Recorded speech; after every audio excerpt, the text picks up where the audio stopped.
بسم اللہ الرحمن الرحیم۔ میں ہوں آپ کا فیسیلیٹیٹر، ایک نئی ویڈیو کے ساتھ حاضر ہوں۔ امید کرتا ہوں کہ آپ میری یہ ویڈیو مکمل دیکھیں گے۔ انفلوئنزا یعنی زکام۔ انفلوئنزا وائرس ہوا کے ذریعے قطروں میں سفر کرتے ہیں۔ جب انفیکشن میں مبتلا کوئی شخص کھانستا، چھینکتا یا بات کرتا ہے تو ہوا میں جراثیم چھوڑ دیتا ہے۔ جب وہاں موجود دوسرا شخص سانس لیتا ہے تو جراثیم بوندوں کی صورت میں اندر داخل ہو جاتے ہیں۔ آپ کو کسی چیز سے بھی جراثیم لگ سکتے ہیں، جیسے کہ ٹیلی فون، کمپیوٹر کا کی بورڈ۔ ان کو ہاتھ لگا کر اپنی آنکھوں، ناک یا منہ کو لگانا۔ انفلوئنزا وائرس مسلسل تبدیل ہو رہے ہیں۔ اگر آپ کو ماضی میں انفلوئنزا ہوا ہے تو آپ کا جسم پہلے ہی وائرس کے اس مخصوص تنوع سے لڑنے کے لیے اینٹی باڈیز بنا چکا ہے۔ اگر مستقبل میں انفلوئنزا وائرس یا ان سے ملتے جلتے جراثیم سے آپ پہلے سامنا کر چکے ہیں تو نئی ہونے والی انفیکشن کی شدت کم ہوگی۔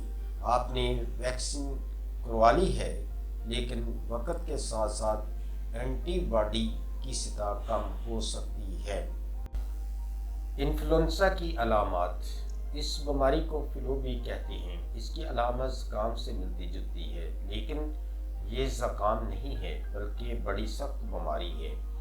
شروع میں فلو ایک زکام کی طرح لگتا ہے، جیسے بہتی ناک، چھینکیں اور گلے میں خراش ہو۔ نزلہ زکام عام طور پر آہستہ آہستہ ہوتا ہے، لیکن فلو اچانک آنا شروع ہو جاتا ہے اور جبکہ نزلہ زکام کا باعث ہو سکتا ہے۔ آپ عام طور پر فلو کے ساتھ بہت برا محسوس کرتے ہیں۔ فلو کی عام علامات: بخار، پٹھوں میں درد، سردی لگ رہی ہے، سینہ آ رہا ہے، سر درد، خشک اور مسلسل کھانسی، سانس میں کمی، تھکاوٹ اور کمزوری، گلے کی سوزش، بہتی ہوئی یا بھری ہوئی ناک، آنکھ کا درد، الٹی اور سیال، لیکن یہ بالغوں کے مقابلے بچوں میں زیادہ عام ہے۔ فلو کی اقسام۔ یہ بیماری ایک مخصوص وائرس کی وجہ سے ہوتی ہے جس کی کئی نسلیں معلوم کی جا چکی ہیں۔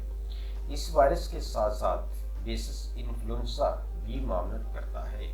یہ بیماری فوراً ایک سے دوسرے انسان کو لگتی ہے اور وبائی صورت اختیار کر لیتی ہے۔ ایک شہر سے دوسرے شہر، ایک ملک سے دوسرے ملک پھیلتا پھیلتا تمام دنیا کا چکر لگا دیتا ہے۔ یہ دردیں اور کمزوری زیادہ کرتا ہے۔ بوڑھے اور بچوں میں یہ نمونیا پیدا کر کے موت بھی لا سکتا ہے۔ اس کی 3 قسمیں دیکھی گئی ہیں۔ نمبر 1، اعصابی جس میں اعصابی علامات یعنی سر درد اور سرسام ہو جاتا ہے۔ نمبر 2، نظام انہضام پر اثر ہونے والی قسم۔ اس میں پیٹ میں درد، الٹیاں اور دست وغیرہ کی شکایت ہو جاتی ہے۔ یرقان ہو سکتا ہے، جگر اور تلی پڑ جاتے ہیں۔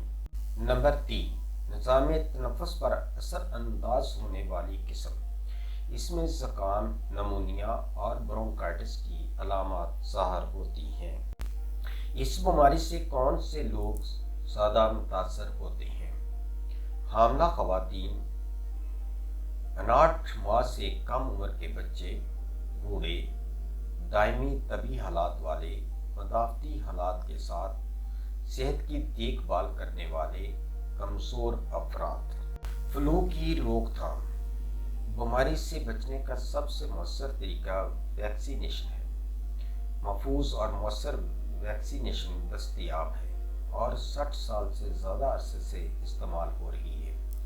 وقت کے ساتھ ساتھ ویکسینیشن سے قوت مدافعت کم ہوتی جاتی ہے، اس لیے انفلوئنزا سے بچاؤ کے لیے سالانہ ویکسینیشن دنیا بھر میں سب سے زیادہ استعمال ہوتی ہے۔ فلو کا علاج۔ اس کے علاج کے لیے مریض کو بستر پر آرام کرنا چاہیے۔ بچوں کو شربت اور بڑوں کو گولیاں یا انجیکشن کی صورت میں ادویات دیں۔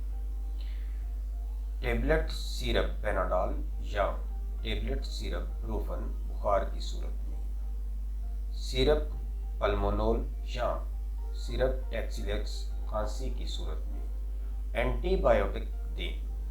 ٹیبلٹ سیرپ ایریتھرومائسین، اگر کوئی اور پیچیدگی ہو تو اس کا علاج کیا جائے۔